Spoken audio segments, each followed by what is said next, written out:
আসসালামু আলাইকুম, সবাই কেমন আছেন? আশা করি ভালো আছেন। সো আমার এই যে কলিজাগুলো চারটা, ওরা দিক বিদিক আছে এখন, মানে এইখানে আছে দুইটা। সো এদের আমি এই রুমে থাকি। সো এই রুমে আজকে থাকতেছি না, এদের সাথে খারাপ লাগতেছে আমার। আমি যাচ্ছি আমার আরেকটা রুমে, কারণ আমার আরেকটা রুমে হিমালয়ান একটা বিড়াল আছে। তো ওই বিড়ালটা খুব একা, এদের মা আছে, এরা মার সাথে থাকতে পারবে, কিন্তু আমার ওই ওই ওই বিড়ালটা একা বোধ করতেছে, মানে ওর খুব খারাপ লাগতেছে। আমি ওর কাছে যাব আসলে। এই যে এই ঘরে, হ্যাঁ এই ঘরে যে এর মা আছে, আর এই যে দুইটা বেবি খেলা করতেছে, তো এরা আর মার সাথে থাকবে, আশা করি ভালো থাকবে।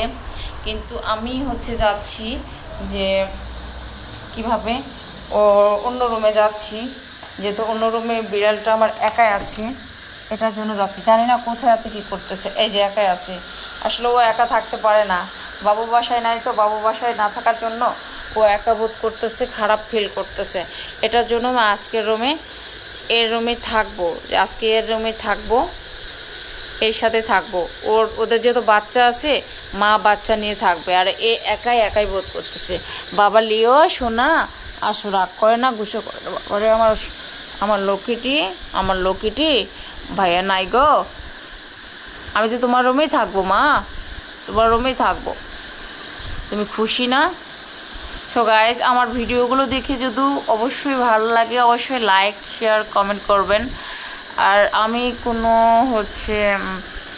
ভাই, আমি হয়তো বা সাজিয়ে গুছিয়ে করে কথা বলতে পারতেছি না, আর আমি কখনো এই ধরনের ভিডিও বানাই নাই। তো মানুষ ছোট থেকে বড় হয়, আমার ভিডিওগুলো যদি ভালো লেগে থাকে অবশ্যই লাইক শেয়ার কমেন্ট করবেন। আর আমার বাসায় যে পার্সিয়ান বিড়ালগুলো আছে, অবশ্যই আমি বেবিদের সেল করব। অবশ্যই যাদের পছন্দ হবে তারা অবশ্যই যোগাযোগ করবেন।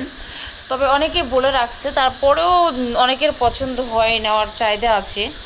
দেখা যাক। এটা হিমালয়ান, এটার চোখ ব্লু স্কাই। তো সবাই দোয়া করবেন আমার বিড়ালগুলো যেন সুস্থ থাকে। আমার আগে দুইটা বিড়াল মারা গেছে, এইগুলো নিয়ে আমি আল্লাহর রহমতে অনেক খুশি আছি। তারপরেও কখনোই ভুলবো না, যেগুলো মারা গেছে তাদের ভোলার মতন না। তারপরেও এরা তো আমার কাছে এখন অন্যরকম প্রিয় একটা। তো একা আছে, তো একা থাকার ফলে যা হয়। তো এখন আমি এর সাথে এই রাতটা আমি এর সাথে কাটাবো। সো গাইস, সবাই ভালো থাকবেন, সুস্থ থাকবেন। আজকের মতো এ পর্যন্ত, আল্লাহ হাফেজ।